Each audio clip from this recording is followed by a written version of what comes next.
Good afternoon to our audience here today. We are gathered to tackle a question that has kept students awake at night and educators in deep discussion for decades. Are exams still the best way to assess students' learning? As the world evolves, so does the way we absorb information, but has our method of measuring that knowledge stay stuck in the past? To help us navigate this complex landscape, we have an esteemed panel of three experts each, bringing a unique lens to the table. So let's meet the panelists. To start with, we have Adib. Is a firm believer in traditional academic structure. He argues that exams provide the necessary standardized benchmark that builds discipline and ensures every student is held to the same rigorous standard. To Adib, the exam isn't just a test, it's a rite of passage. And then we have Ehsan. Ehsan takes more progressive stance, arguing that high pressure environment of an exam hall fails to capture the true depth of a student's potential. He believes that exam measure memory more than mastery, then it's time to move toward more continuous creative form of assessment. And lastly, we have Farhad. Farhad isn't here to pick a side. Instead, as a contextual analyst, Farhad will be looking at the why and how they will help us understand that perhaps the answer isn't yes or no, but rather depends on the subject that the student and the ultimate goal of the education system. So we have the battle lines drawn and the middle grounds established. Adib, let's start with you. Why do you believe the traditional exam still holds the crown in the modern classroom? All right, thank you, Zahira, for the brief opening. So, first of all, examination. Examination is a way to assess students.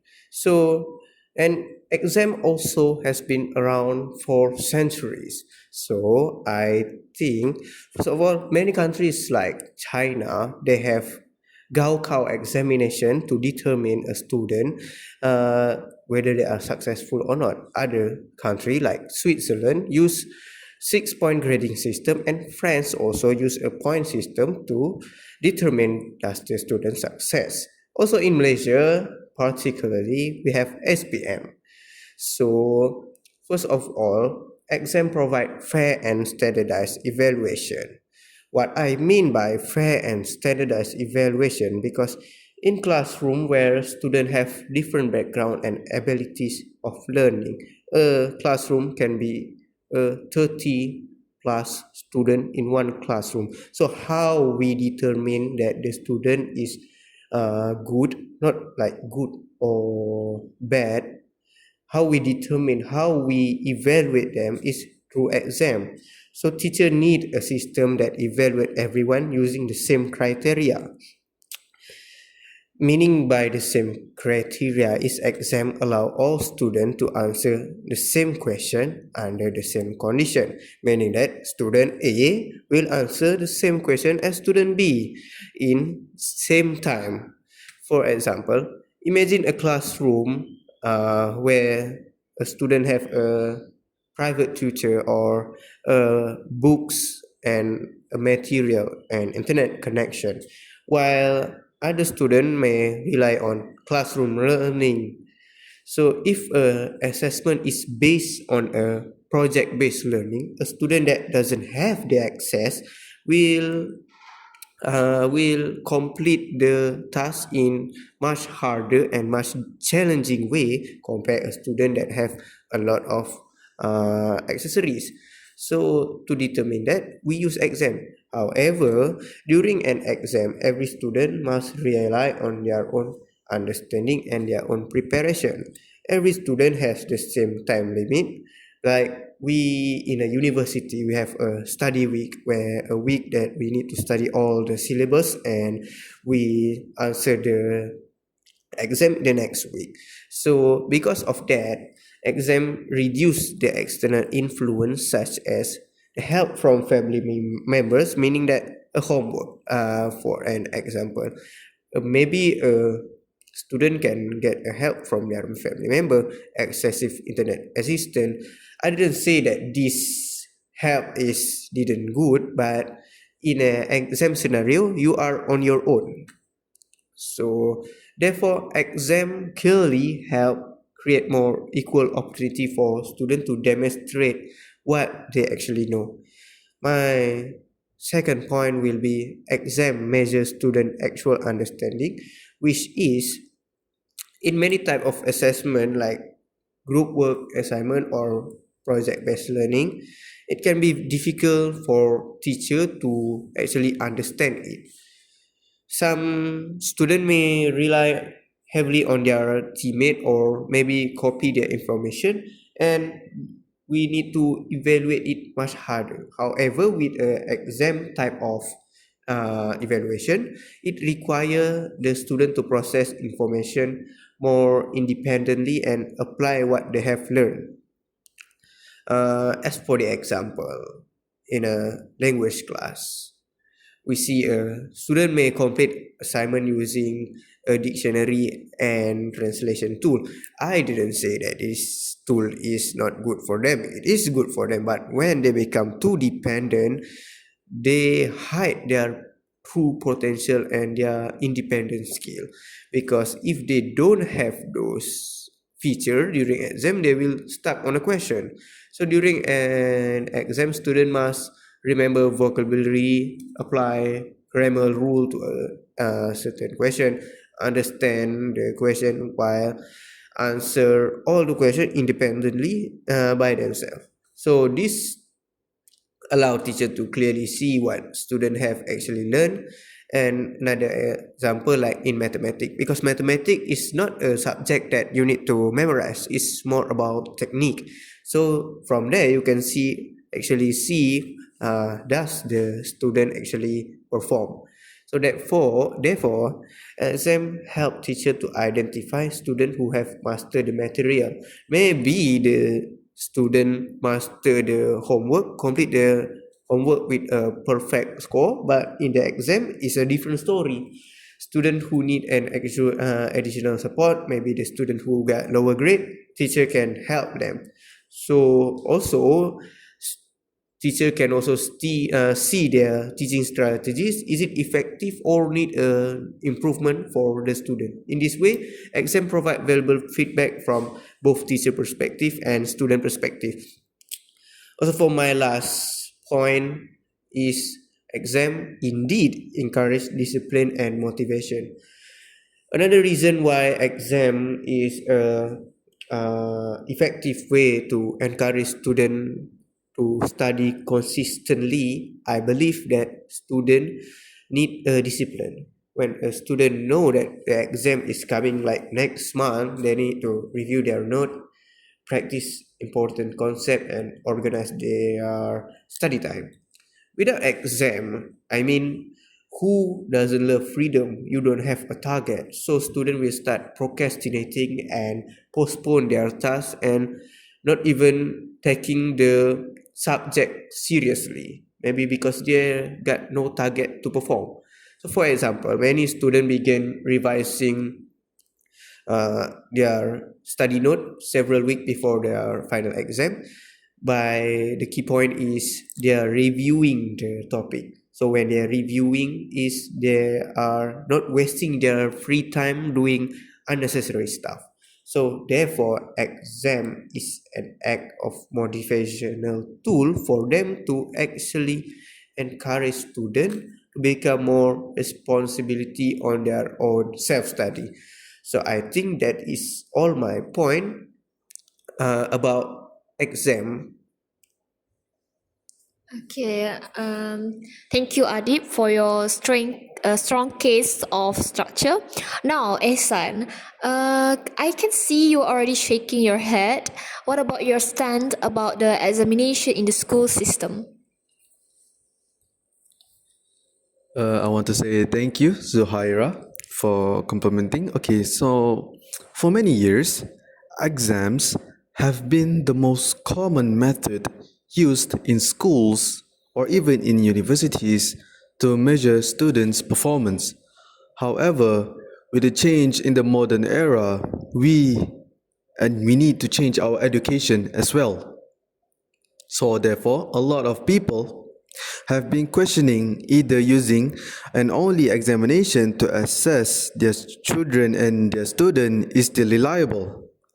So therefore, we need to look into this. There are many countries that has many solutions to counter this problem.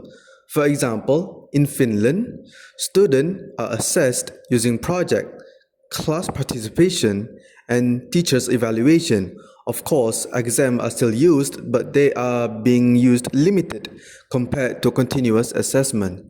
Well, the first reason why I highly disagree with the statement given is due to the fact that exams can only measure one's short-term memory. Well, examinations primarily measure one's short-term memory and may not fully reflect a student's true understanding of a concept. For example, I have read an article from Superprof 2025. It stated that exams are not always the most effective way to access learning because they often emphasize memorization rather than deeper comprehension of one true capability of the subject. As a result, we can see that many students study only to pass their examination and tends to forget about the information afterward. Furthermore, examinations are limited in their ability to evaluate essential skills such as one's creativity, communication, creative thinking, and even teamwork. Therefore, I think we need to have an alternative forms of assessment, for example, using group work or assessment or project. This can provide us a more comprehensive evaluation of a student's learning. Well, the second point that I want to talk about is I would argue that fairness does not always guarantee accuracy. What I mean is that exams are always often seen as fair because all students take the same test, but not all students are the same. They may not accurately reflect every student's true ability. Some students may have a strong understanding of a subject, but they may experience some extreme nervousness during exam.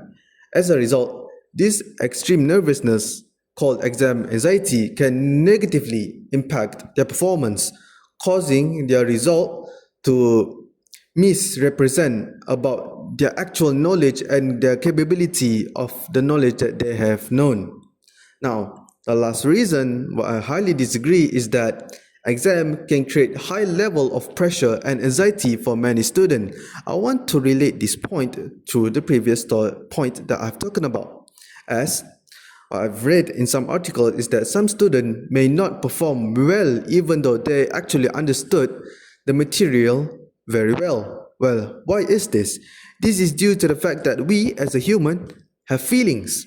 Of course, these feelings comes in positive and negative side. The negative sides, such as the stress and nervousness experienced during exam, can affect our concentration, confidence, and even our ability to recall information accurately. In some cases, students also feel overwhelmed by the time limit and the exam's condition, which can further reduce their performance. Therefore, exam results may not fully represent a student's true knowledge and academic ability, as if we look into the physiological factors, this factor can play a very vital role in their performance during assessment. I think that's all from my point of view. Okay, so we have a clash between standardized discipline and a real world application. Farhad, you've been listening intensely. As our contextual analyst, how do you see this divide? Alright, so thank you, Zahira. And it is fascinating because both Adib and Ehsan are right, but they are looking at different contexts with each other. If we are assessing a surgeon's foundational knowledge of anatomy or a rigorous exam, like Adib says earlier, it is vital for their own safety. However, if we are assessing a graphic designer's ability to innovate, a portfolio-based approach like ESA suggests is far superior.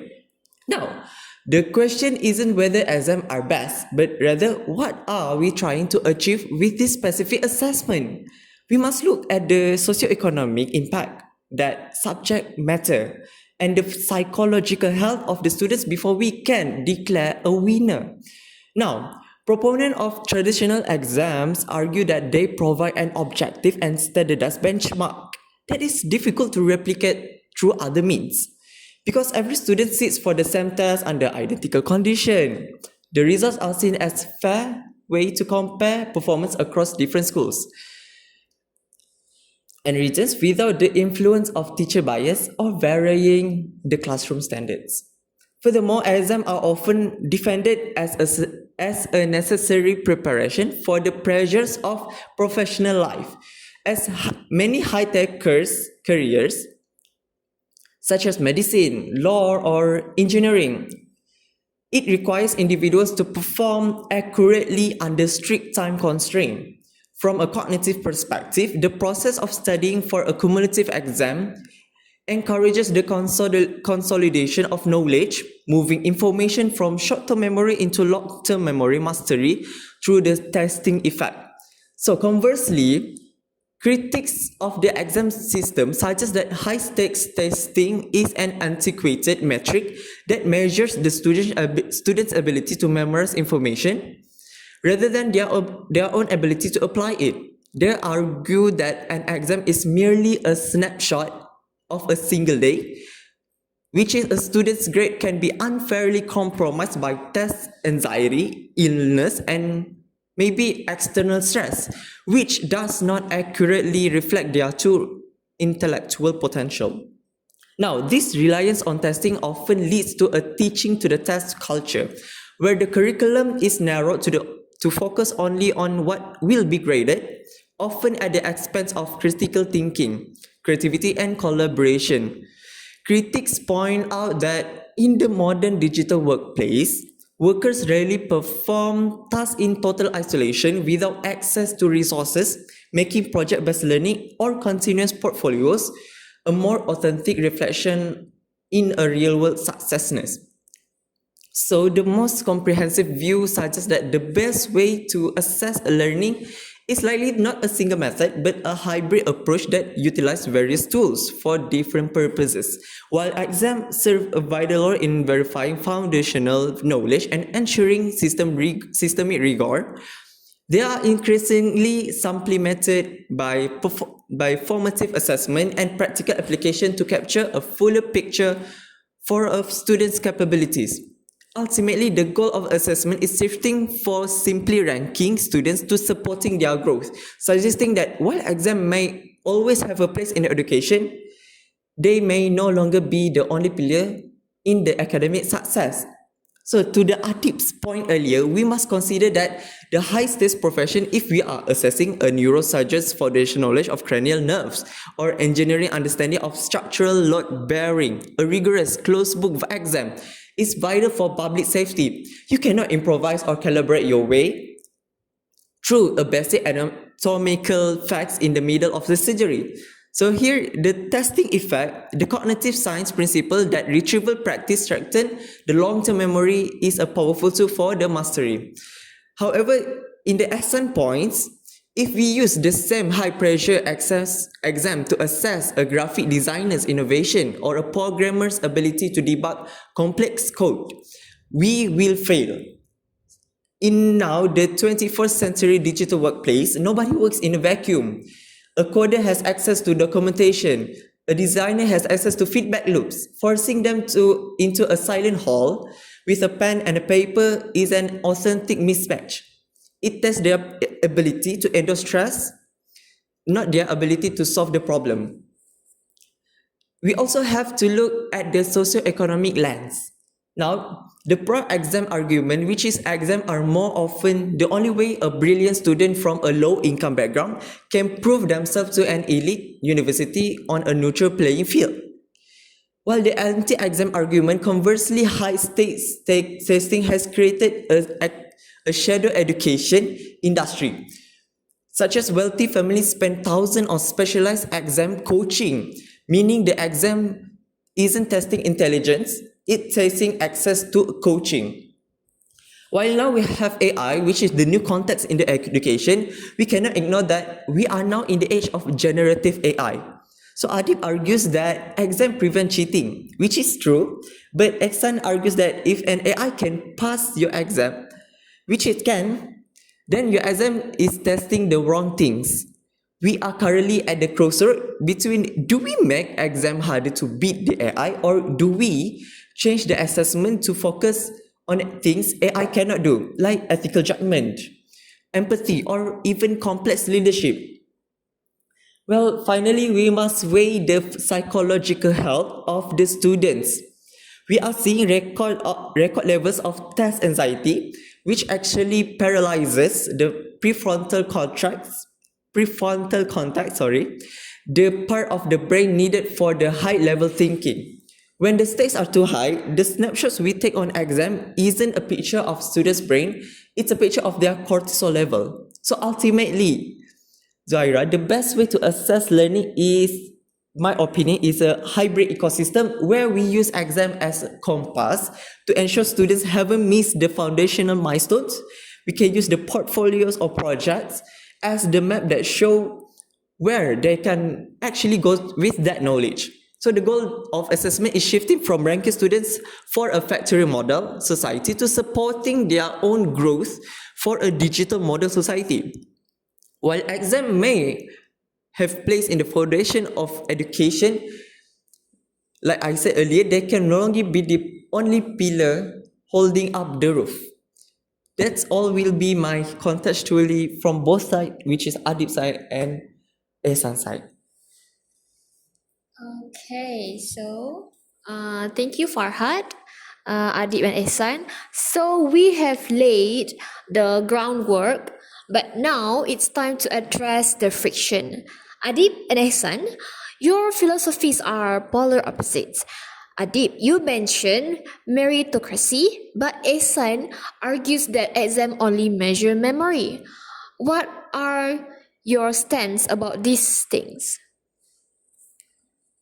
Thank you, Zohaira. So I will be answering or give a response to a statement clearly that have been made by Ehsan. So for the first point, Ehsan did mention exam only measure a short-term memory.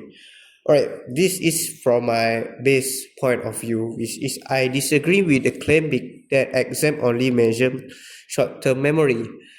For me, a well-designed exam can assess higher order thinking skill with a skill such as analysis skill, application, and evaluation skill, like we learn or we know in Bloom taxonomy.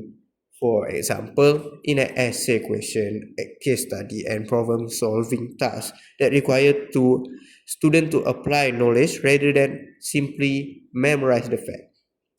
So in addition, research in cognitive psychology show that retrieval practice during tests strengthen long-term memory, meaning that if you actually understand the topic or the syllabus that you learn, you can also improve your memory. So meaning that exam can actually help the student to retain information much more longer.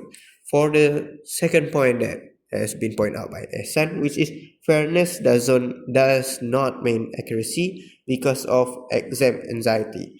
Alright, exam anxiety. I know everyone have felt it. Me myself also felt it because we felt nervous. Yeah, that's truly true. For me, exam still provide a standardized version and consistent assessment environment. Where a student sit in the same hall, in the same minute, same question. So that is the standardized version. So what things gonna be wrong on that? Other assessments such as project or assignment that may be influenced with outside help like internet resources or unequal access to material. For me, with the internet resources, I didn't say that it is wrong, but if you utilize it correctly, you may get the positivity out of it. But if you use it and you truly depended on it and you don't learn thing after that, you will be stuck and you will need time to actually understand it. I mean, meaning if you are so good with internet, what are you without it? So my third point will be exam encourage memorization instead of understanding. This is connected with the Bloom taxonomy, which is how the exam itself is designed. If the exam is just writing out the fact that you learn, I think maybe everyone can do that because you just memorize things. You don't actually understand the thing that you write. You just understand it. So meaning that if you actually understand the topic or the syllabus that you have learned, you don't actually need to memorize things word by word. For example, in mathematics, it is a technical stuff. Student need to learn how to solve problem. So meaning that if the student actually memorize, because you can memorize math, it doesn't connect it that way. It is much more technical. So if you actually understand the technique, student can actually understand it and score the subject. This task measure understanding, not just memorization, because memorization you just spit out your point and not actually understand what are you actually talking about. That is a tough stance, Adib. So now, Ehsan, let's flip the script. You want continuous assessment and project, but isn't that system prone to bias? In a project-based world, a student with wealthy parents or better internet access at home has a massive advantage over a student who only has their brain and a pen in an exam hall. By removing the equalizing exam, aren't you actually making the playing field less fair? That is a very interesting point of view from Zohaira. First, let me respond to some statement that was created by Adit. The first statement that he talked about is exams provide fairness and standardized evaluation. Now, I highly agree with that statement, but I want to add a little bit of information. Although exams provide a standardized and fair method of assessment, I respectfully a bit disagree that they are the best or most accurate way to evaluate a student's learning. While of course exam may reduce external influence such as help from outside or unequal access to resource, they do not always measure students' true understanding of ability. Some students may perform formally due to exam anxiety, time pressure, or difficult expressing their knowledge in written form, even if they are trying their best. Well, not only that, if we talk about fairness, not every student have the same background. For example, some students have a really bad financial background, so therefore after school they need to help their parents to gain some money.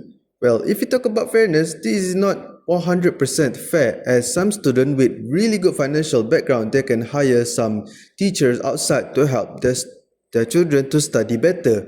Well, does this provide fairness for all students?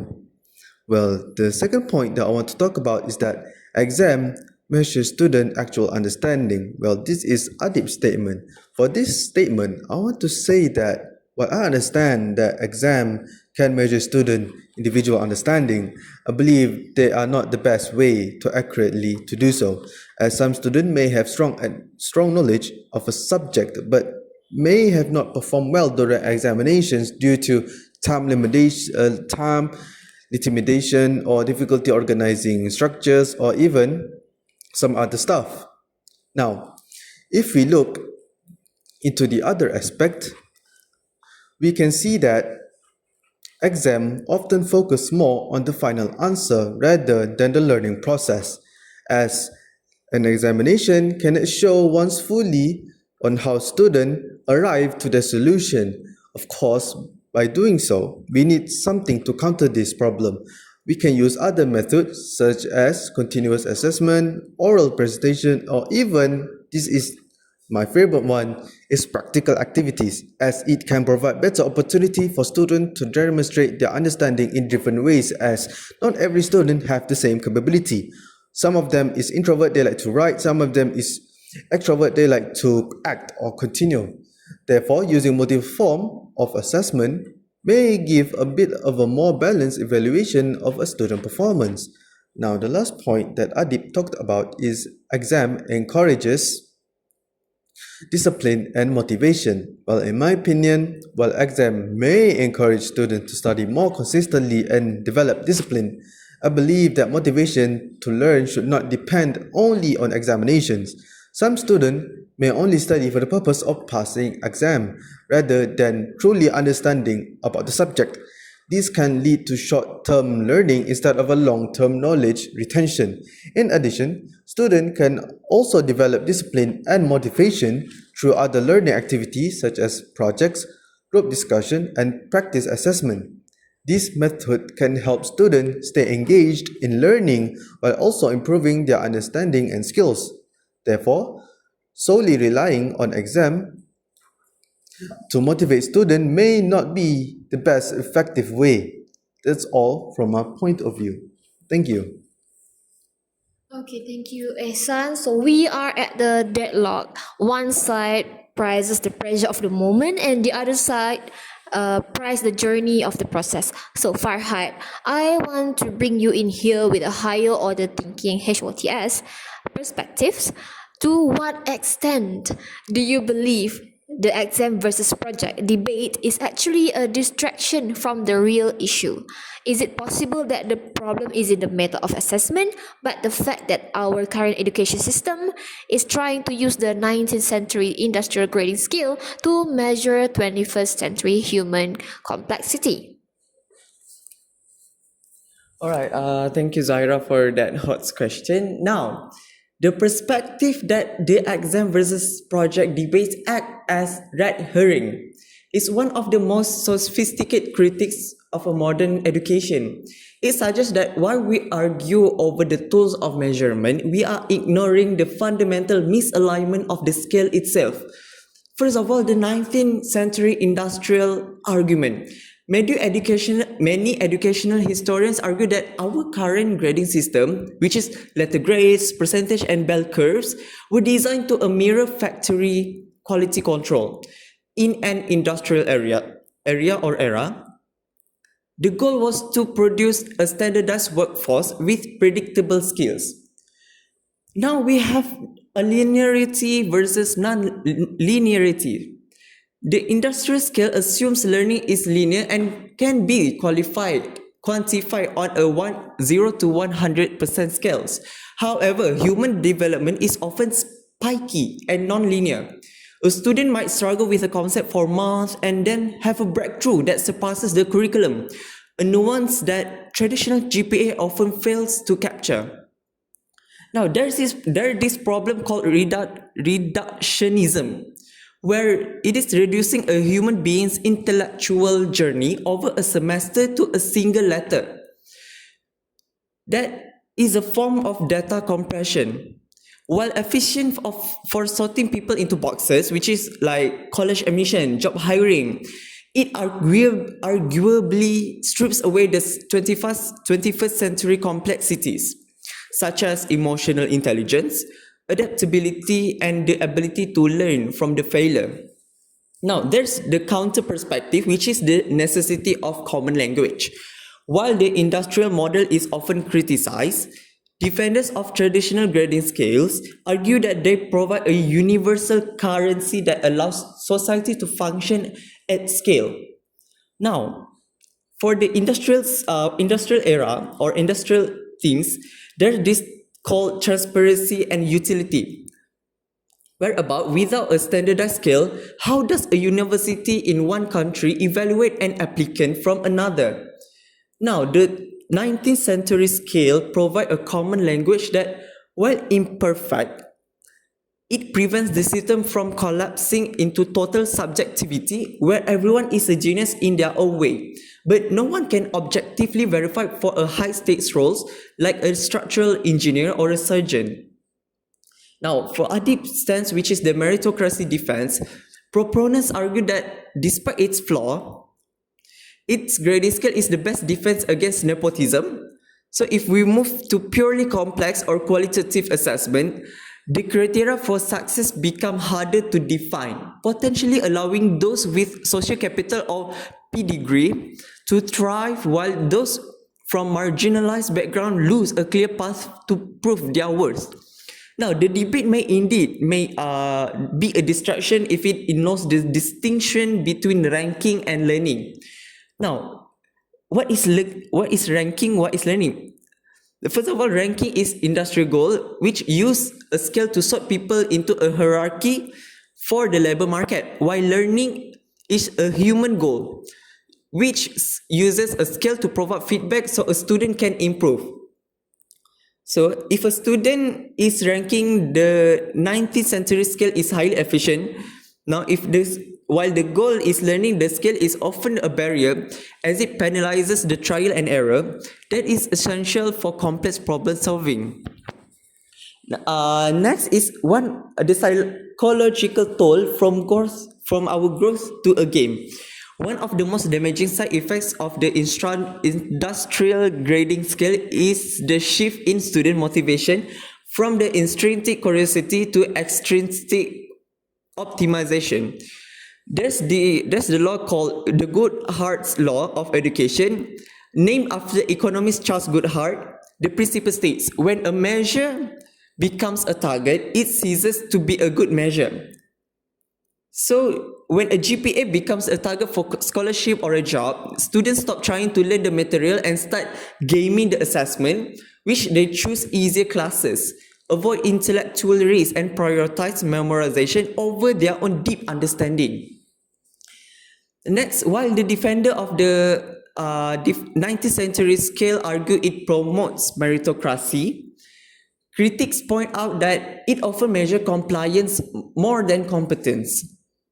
The traditional exams and grading scales reward students who can sit still, follow instruction, and perform under time pressure. While these are skills, they are often proxies for a specific type of middle class upbringing rather than raw intellectual potential. Conversely, some argue that projects can actually favor those with high social capital. A student with wealthy parents might have access to better material, private tutors, or even mentorship that polishes a project to a level a lower income student cannot match. This suggests that the tool isn't the equalizer, it is the support system behind the student. Perhaps the shift isn't about choosing between a test and a project. It is about moving toward competency-based education. In this model, students don't move on when they get 70%. They move on only when they have achieved 100% mastery of a specific skills, regardless of how long it takes. Thank you.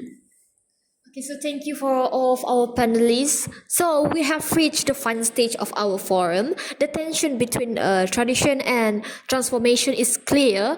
To wrap this up, I give each panelist 1 minute to summarize their vision for the future of student assessment. So, Adib?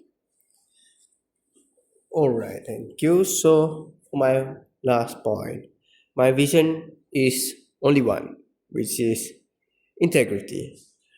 Because we live in an era of information overload and AI integration. You know, ChatGPT, Gemini, DeepSeek, everyone have the access of it.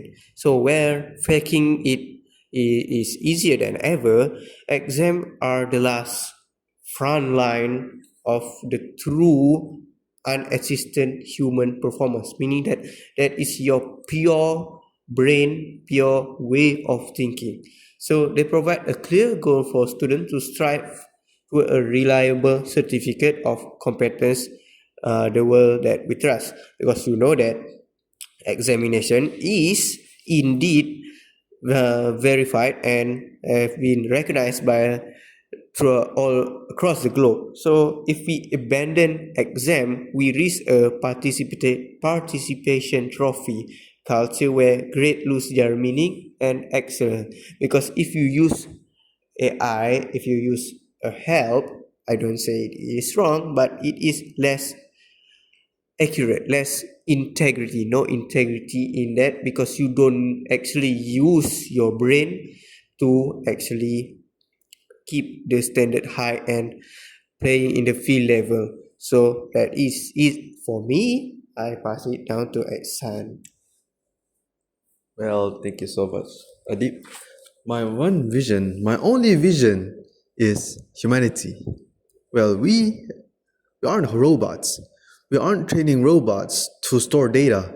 We are mentoring humans to solve the world's greatest challenge. An exam hall is one of the most unnatural environment a human can be. If we want to know what a student have learned, let them show us through portfolios, internship, and collaborative research. Assessment should be a conversation, not a silent interrogation. It's time for us to stop testing what students can remember and start testing what they can create. Alright, so thank you, Ehsan and Adik. Now, for me, my choice or my vision for this educational system nowadays isn't a choice between Adib and Ehsan.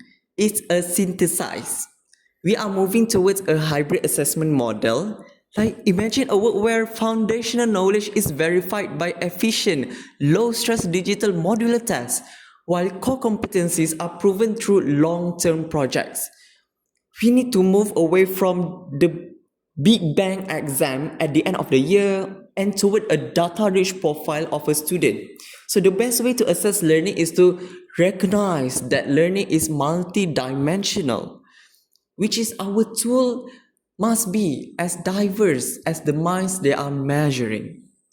Thank you.